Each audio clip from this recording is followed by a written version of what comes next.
Hi, everybody. I'm David Paparelli, co-founder of M-Cultivo, and welcome back to the Cupping Table podcast, where the best coffee producers and buyers share their stories, insights, and outlook on the specialty coffee space. My guests today made history yesterday. Julith Coffee, a brand new coffee house and roastery in Dubai, purchased a $30,000 per kilogram coffee from Hacienda La Esmeralda in the Best of Panama auction. And Serkan from Julith and Rachel Peterson from Hacienda La Esmeralda are here to reflect on that experience.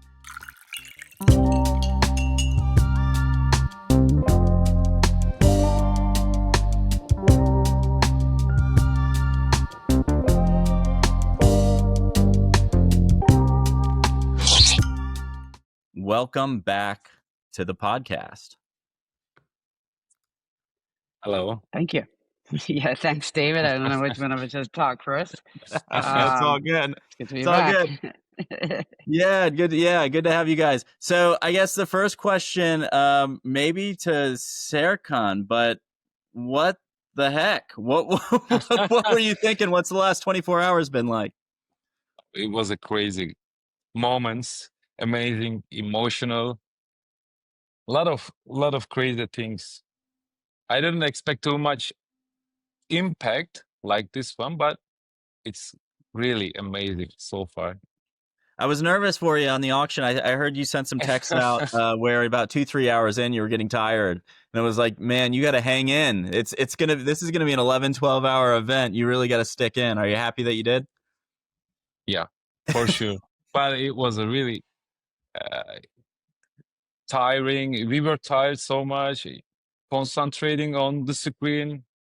So maybe 12 hours, I think, huh? It like took 12 almost, hours. 12 hours staying on the screen. It was really tough, but it was good. At the end, we are so happy. Unbelievable. Yeah. And Rachel, what was it? Yeah, so last 24 hours, what was it like for you on this? I know it feels like it was a month ago now, but it's only been like a day. Yeah, no, so in the first place, the start off of that auction, I was kind of like, I had been invited to watch the auction, and there was like an auction party somewhere. The auction started at 6 p.m. Panama time, and the invitation was at 7 p.m. Panama time, because everybody's like, oh yeah, the auction actually doesn't really start until but I'm like, okay, I'm gonna watch the beginning, obviously, of this auction and see how this goes. And I started looking at it, I'm like, oh my gosh, and like within 5 minutes, it had blown the previous record, and within 5 minutes, so to me, starting from there, that whole thing was like astounding. I really didn't expect such love from the industry of coffee. So, and that it was like right away, like all my stress melted about like how was this coffee going to go, because we had this pressure of having the 3 first places, and would the people be happy with this or unhappy, or how would things be reflected? And so it was great. It was like, okay, they're going to get some love, all 3 of them. But that first place was just took off. Yeah, have you ever seen a Best of Panama auction take off that way? I mean, where the first 5 minutes you just break it was almost the first minute. I couldn't even get away from the screen. It was like within the first 3 minutes, and then the first 5 minutes, and records were just getting broken within those first. And I think within the first 15 minutes, it was like completely way above anything that we'd had before. I can't remember right now. I just remember the moment. I could go back to my family chat, because I remember us chatting. My family, part of my family's in the U.S.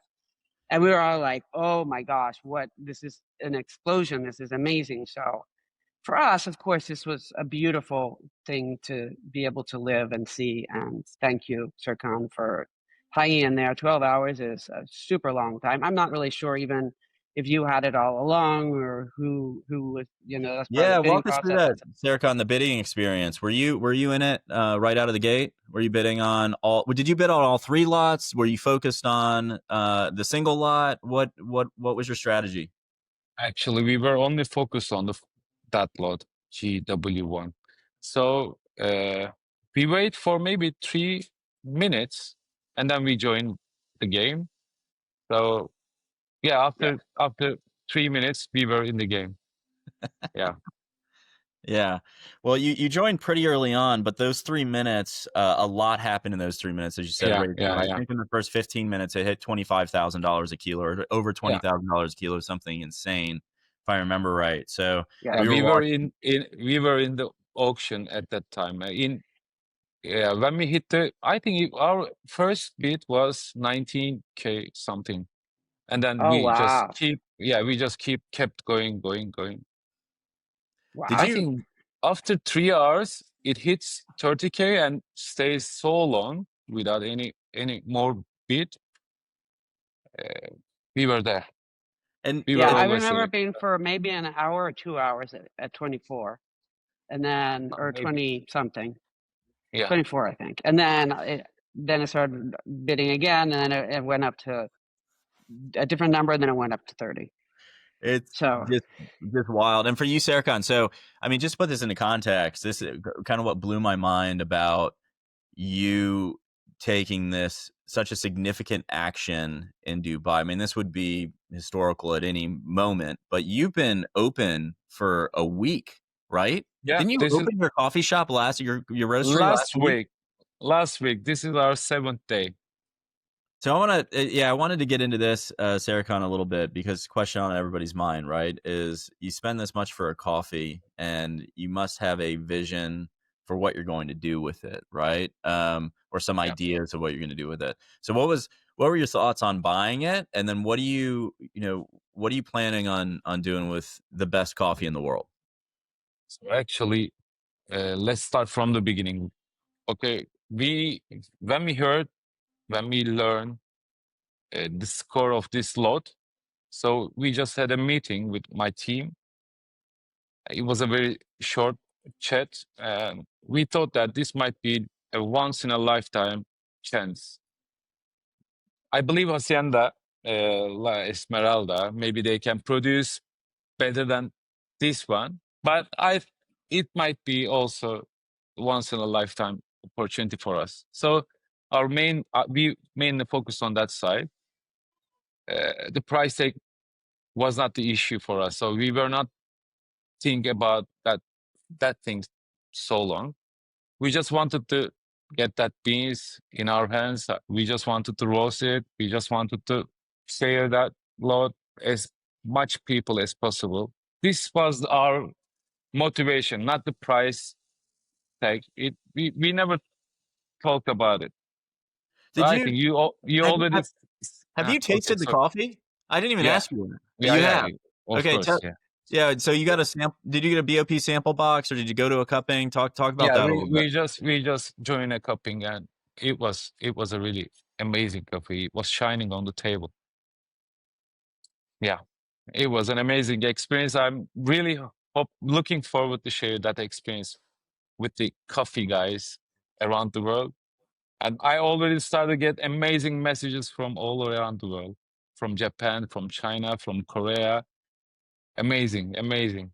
Are they people? I mean, because I was going to ask you about that a little bit, Sarah. I want to get to you as well, Rachel. But was this a significant event for you guys, entry into the Dubai market? So you'll target the Dubai market with this coffee specifically. Is this just something that you'll use internally in house, and it's just something that you want to be a part of historically and appreciate, or is this more of kind of a global? You have people reaching out to you, wanting to buy some of this coffee, wanting to try some of this coffee. What's been the reaction or the intent that you have for it? So actually, first at the beginning, we were thinking about serving that coffee in Dubai, but also we are still expecting some guys from around the globe come here to taste that coffee here in Julith. But now I didn't expect too much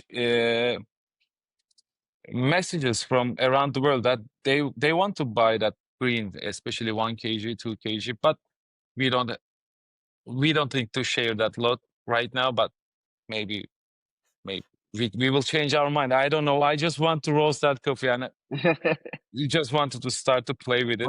What do you sell it? Are you going to sell it in the cafe? Yeah, why not? What are you going to sell a cup of this coffee for? Do you have a price Yeah, worked out? yeah. As I said, David, price tag is not important for us. We can share it with our friends.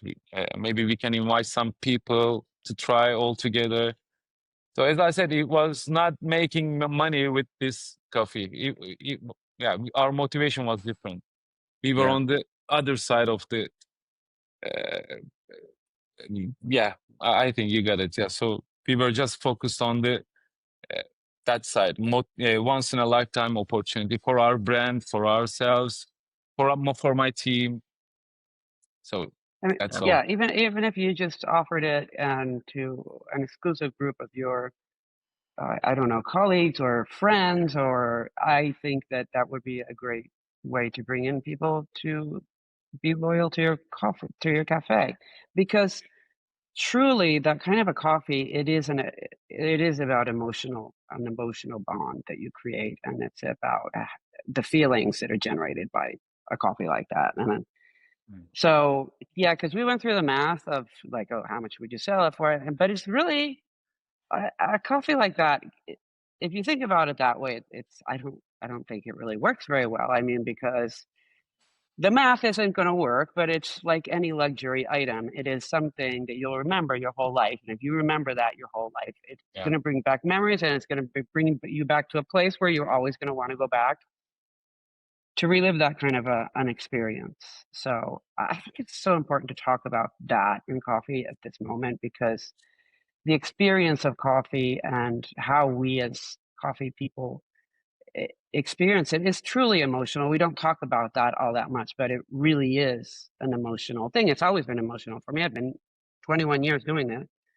And the first time that I tasted a geisha was ours, obviously, actually. But after that, I mean, after I tasted it that first time, I was like, what is like, wow, what is this? And from then on, that's when I started becoming involved in coffee. I became a Q grader. I became a Q grader instructor. I wanted to know the most about all the coffees all over the world that I could. And I did. I found out a lot. I tasted so many different coffees. It's just a very emotional thing. Coffee to me is something, straight to the heart. So, and if you can get somebody to experience a strong emotion with coffee, then you've gone a long way already with it. That's my take on that. I just believe in it that way. It's about the people. It's about the feelings that are generated from that sensory experience, or from mostly from that sensory experience. It's an explosion, but it also brings of flavors, but it also brings out emotions. Absolutely, yeah. I mean, Serkan, you had a similar experience with that. I mean, you 3-time barista champion in Turkey, right? And then new transplant to Dubai, opening this coffee house. And when we last talked, it sounded like it was more of a journey in line with what Rachel's talking about, more so in kind of discovering how to make the best coffee in the world, how to rediscover these experiences that were so monumental early on in your coffee journey, and not, I'm going to move to Dubai and make as much money as possible making roasting coffee. Yeah, I think I remember that moment. So our focus on that brand was just sharing our experience and giving what we know about coffee to other people around the world. So really, we are just trying to give that experience for our customers, for our guests. We are just focusing on that part, not about making money, making a lot of profits. Yeah, it's sharing a great experience, and I completely understand that. I 100% behind that. I think that is the best thing to do with that. It's not a huge amount of coffee. It's not like what are you gonna do? So Rachel, are you at all surprised that you and Serkan are so aligned on that? Were you expecting the buyer of this coffee to kind of try and maximize price or maximize or I wasn't, actually. Okay. I could tell from price that they were, from the commitment from the beginning too, that it was going to be, that it was an emotional thing, that it had something to do with an emotional or a bond, an attachment with the sensorial attributes of that coffee, and that it would probably, I imagined you were going to say exactly that. Because I mean, sure, you could do some sort of an event and charge, I don't know, $1,500 a cup, but that seems, it would make a lot more sense to me to just say, hey, I've got this amazing coffee that I want the most people in the world to try, and bring people into your coffee shop and have them create a bond with you and your coffee shop and the coffees that you choose for them. Absolutely.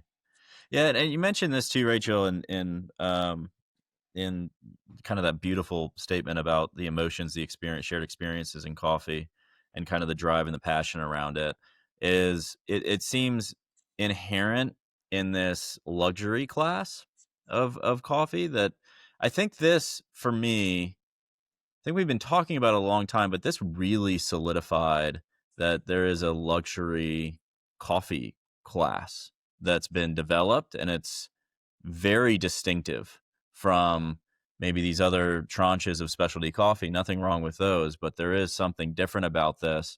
And I'd love to get you guys' thoughts of just what is that the difference between luxury? Obviously, there's some quality differences, but between luxury and kind of call it mid specialty, is it this experiential, emotional aspect of it, or is that a pull through line through the entire thing? And this is distinct for other reasons.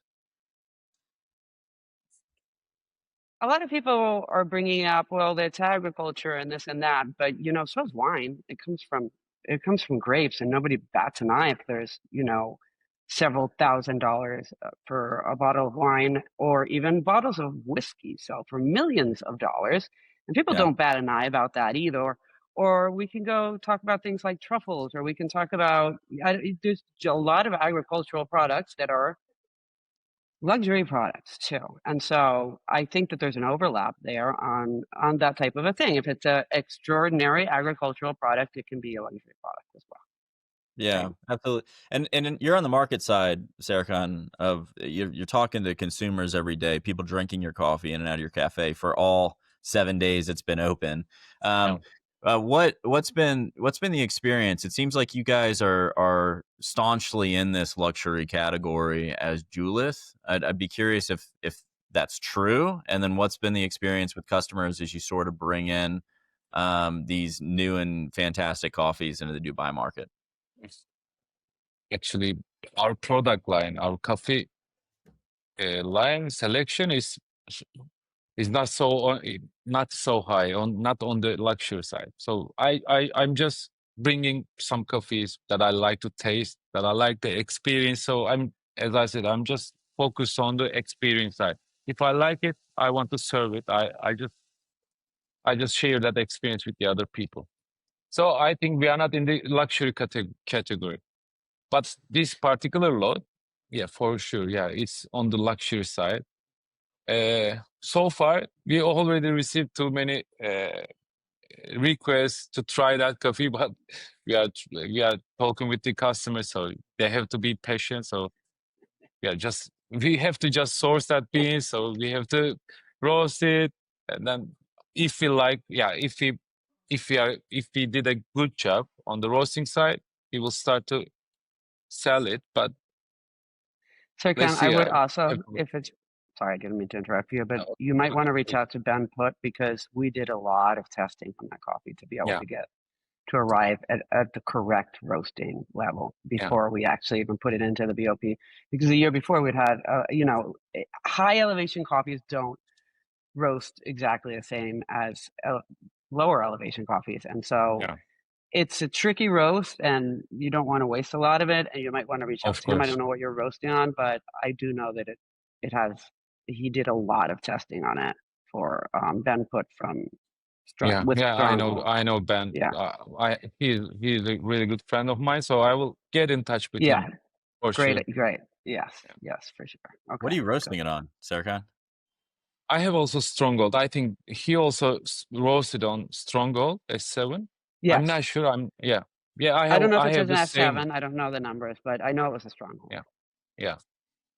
Yeah. So I mean, it's easy to replicate his profile with our roaster. So I think we are Exactly. using the same Hopefully, machine. yeah, Yes. is that a 1 yeah, kilo?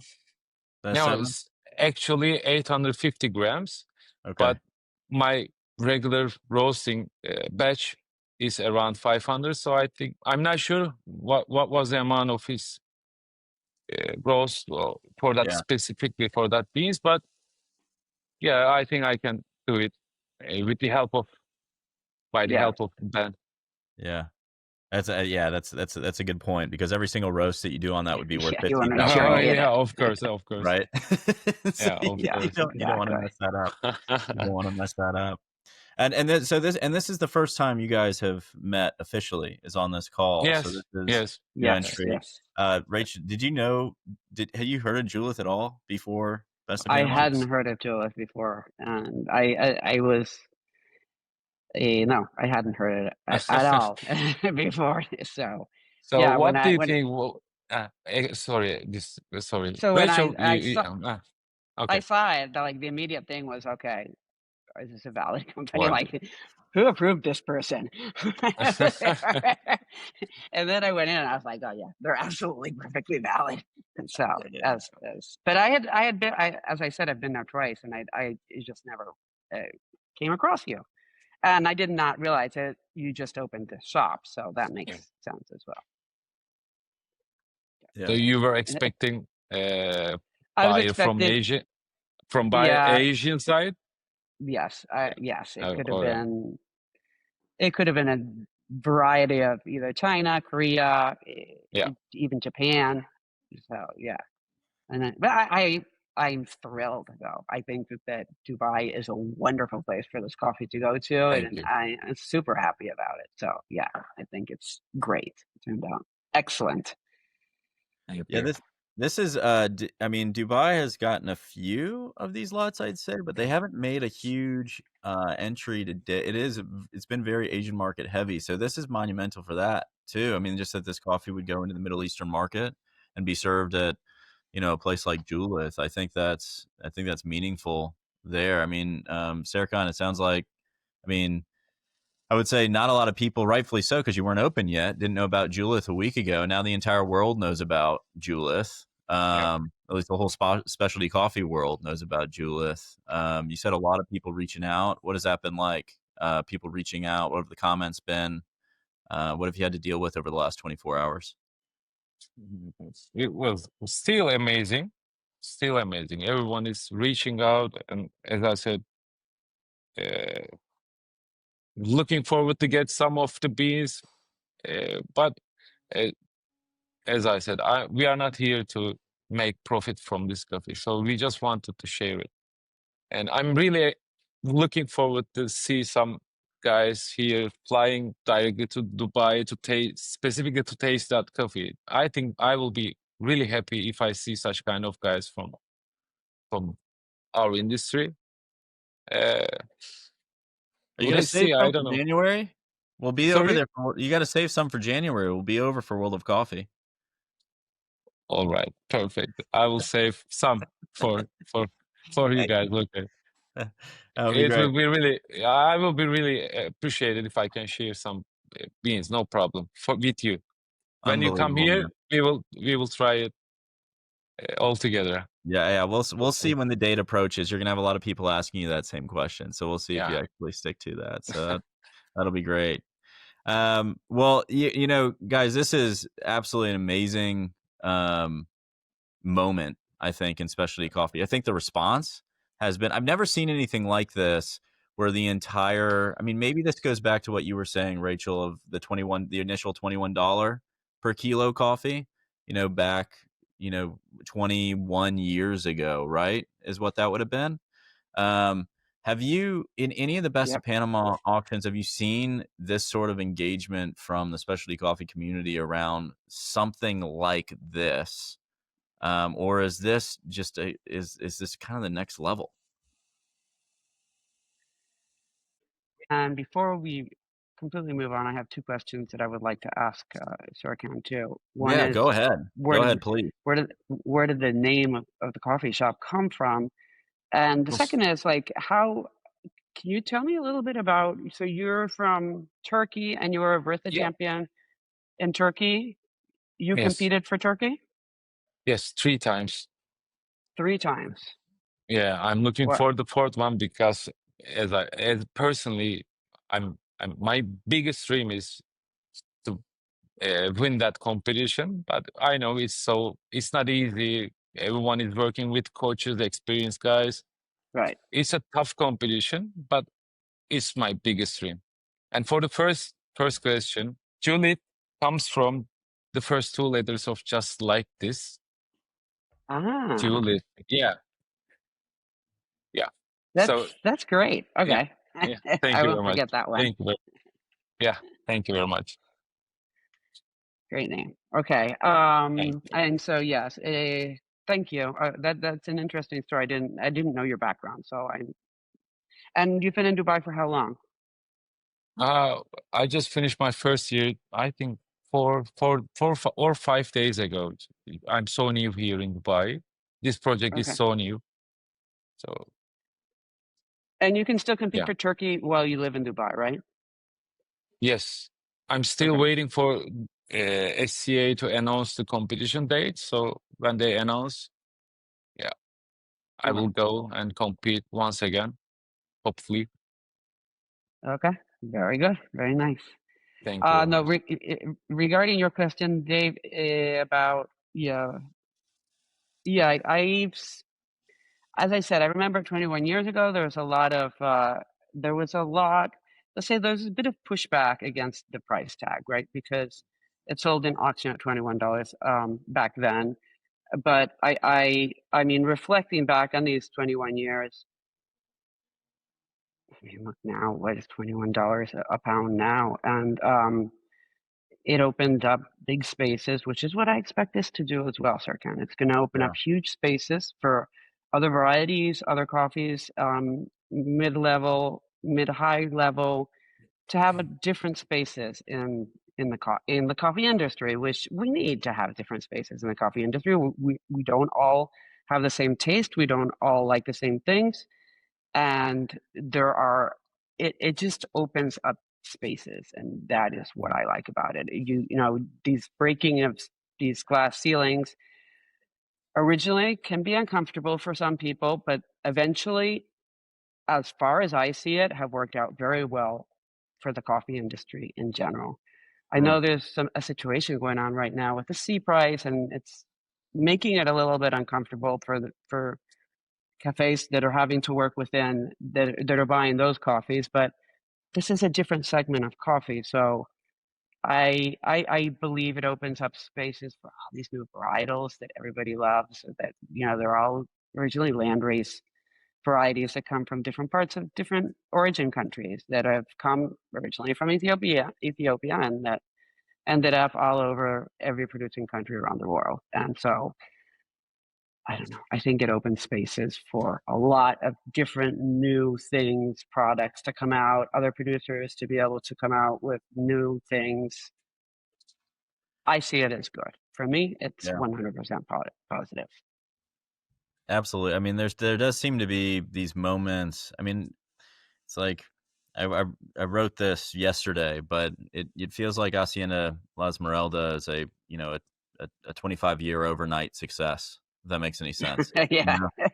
And there's these moments that occur in coffee where it's or in anything, right, where it does feel like there was a lot of work going up to it, a lot of focus, a lot of diligence. I mean, incredible. And then there's these moments where it seems like it's different, a little bit different afterwards. Like you look back and you say, well, there was that time that happened, and Yeah. then it was different. This And feels then there like was after that. Exactly. yeah, It and was then there was exactly like after that. that, right? Yeah. It's like AD and BC, right? Yeah. It's like there's this, and this feels like one of those. Does that feel the same way to your team? Uh, Yes, absolutely. I mean, our entire team has worked so hard for this. And so seeing all of these great things happen, I mean, I think for the team itself, mm, the 98 points and the 97 points were much more important than whatever the actual sales price of the coffee is. It was the fact that it was outstanding quality, and that Yeah. that is at the end of the day what we're, it makes us so gratified to feel that people will appreciate something that was so unique and so different. And our whole team, we've been working at this for 21 years. As I said, our harvesters are listening to the news. The people in charge of the farms are listening to the news. And then everybody, of course, here in the office who running the processes and all that. So even all of Boquete, all of the town of Boquete, the president mentioned us yesterday on the news. So, it is definitely a before and after moment, for sure. Yeah. I mean, Serkan, do you have that same sense that you did this feel like you were a part of history in some way? Has that hit you that this is a before and after moment? Yes, for sure. We made a history all together. Yeah. What do you think the ripple effect? I mean, Rachel, as you said, you've been around for 25 years, so you've seen these moments happen, and you've seen sort of the ripple effect. So you can imagine, sort of, hey, this is going to break open new things. I don't quite know what this is going to look like. Serkan, this is a relatively new one for you. What do you think the ripple effects for Julith will be, or the Dubai market even will be based on this? On the marketing side, yes, we made it. We feel that we made a good investment item. So as I said, it's a once in a lifetime opportunity for us. We felt like that when we are bidding.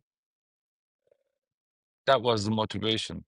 On the Dubai market, yes, maybe, as I said, maybe we can create new community. Maybe we can inspire some other people around the world to invest some coffee shops here in Dubai.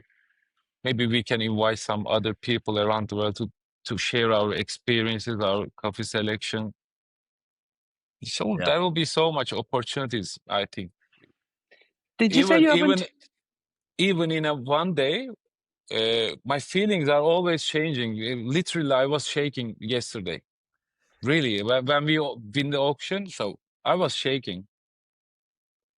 Amazing moments. I think I will celebrate that moment. Maybe Rachel and her family. I will celebrate that moment until rest of my life. I think that was amazing feelings. It was really good. There's some commitment there. 12 hours, though. That is a lot. A big ask too. That's a crazy amount of time. This is one of the weird things about these at auctions, and we've been a part of this. Is I think my sense is there's people when these wins happen, these moments that are gigantic or even small. Rachel, I can't imagine how your family and Boquete was celebrating yesterday. I'm sure it was massive, but it's like you're in two very different parts of the world, both shaking, both celebrating, both having this amazing experience. And it's like, in reality, we're sitting and watching a computer screen, watching these prices go up.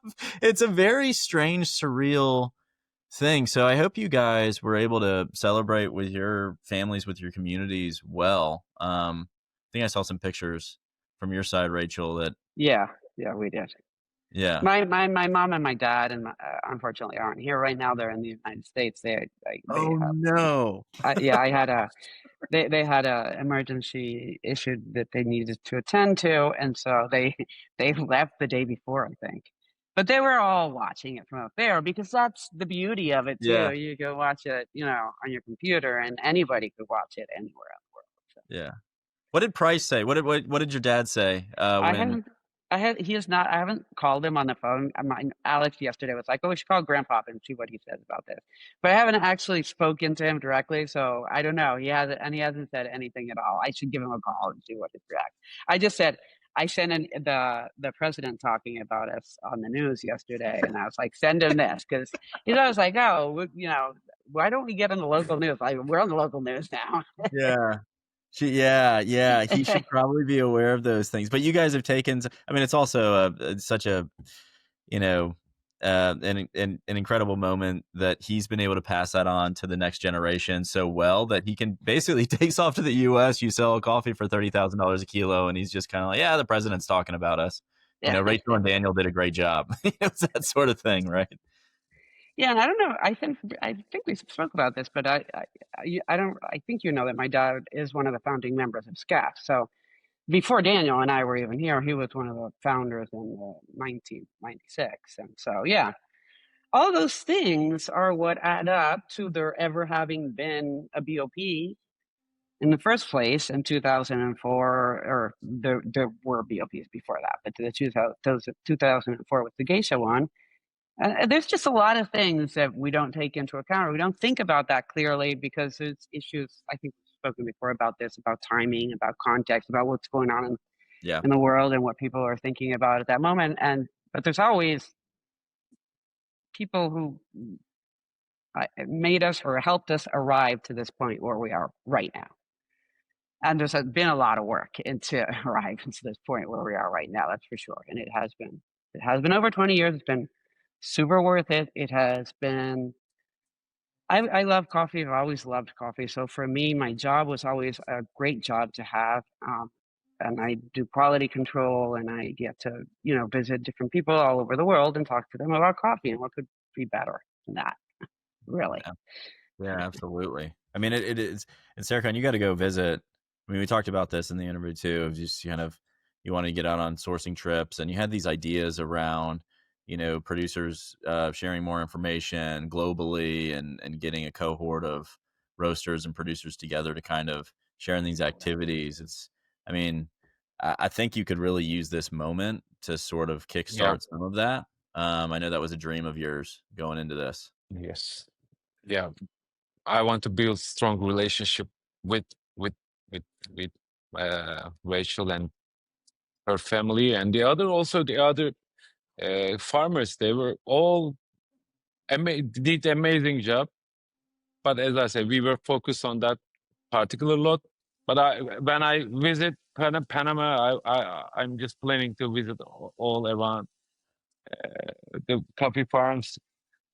If I have time, I'm not sure, but I will planning maybe 7 or 9 days of visit, and I want to see as much farm as possible.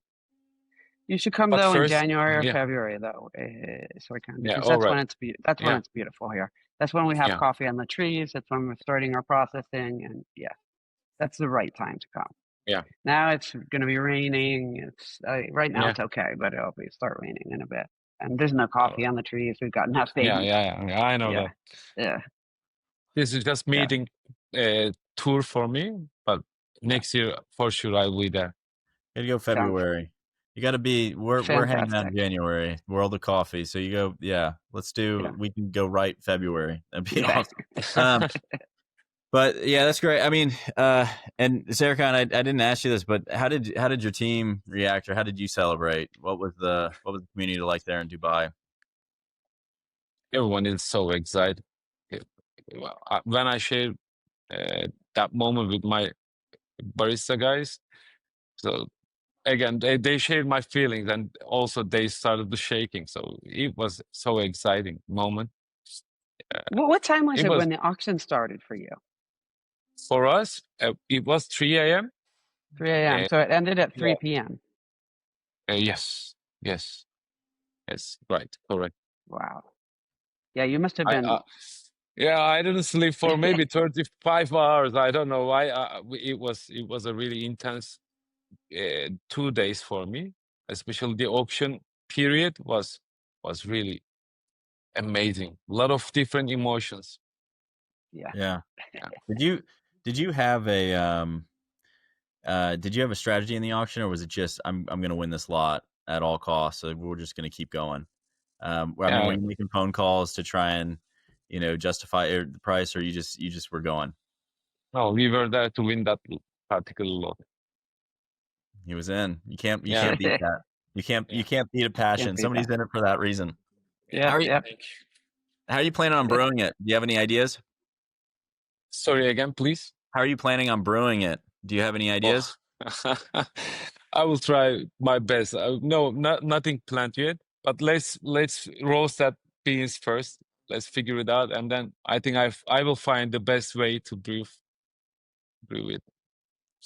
Any suggestions on that end, Rachel? I'm a cupper, not a brewer. I ask every time somebody like, "What's your recipe?" and I just do their recipe. So I don't have a recipe that I use consistently. I just use other people's recipes whenever. Definitely. And if I think, well, that's a little too weak, then I'll adjust it a little bit. But because we each have our own taste on how we like our coffee to taste. Yeah, absolutely.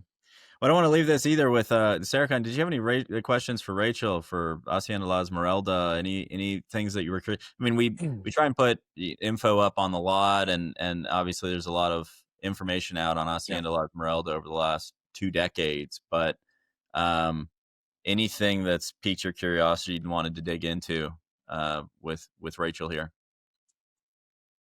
I have no specific question, but I just wanted to thank you guys. As you can see on the background, you deserve really that moment more than me. So you deserve to celebrate, and you were really did a really good job on the website, auction site. So I just want to thank you guys. So nothing special question for you, but thank you for sharing that moment with me. Thank you for being a part of this journey. I'll try my best to brew that coffee, to roast that coffee when I get it. So thank you. Just thank you.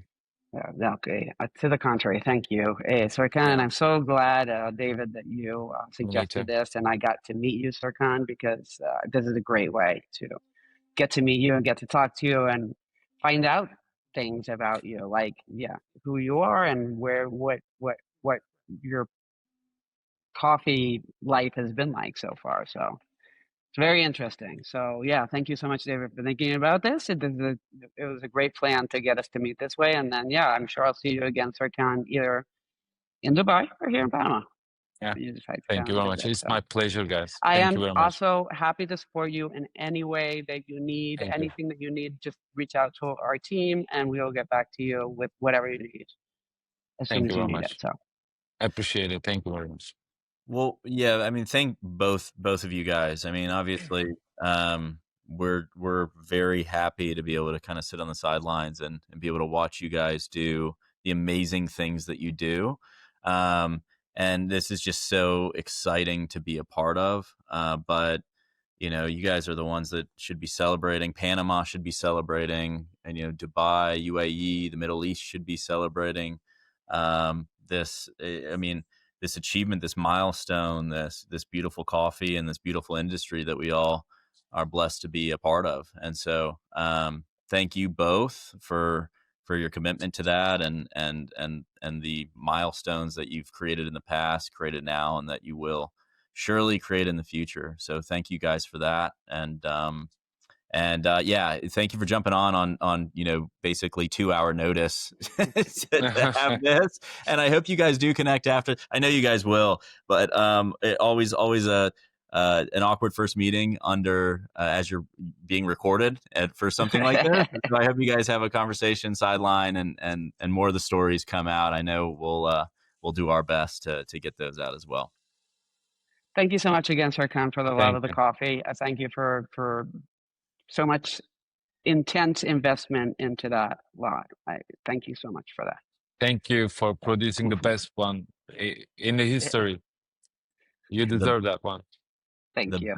The best coffee in the world. 30,000. What was it? $30,204 per kilo. Is that right? 30,204. Yes. And the total ticket was over $600,000. Your geisha natural, Rachel, what was the price for that one? 23,000 something. I don't remember exactly. A little bit. 23,000 and something.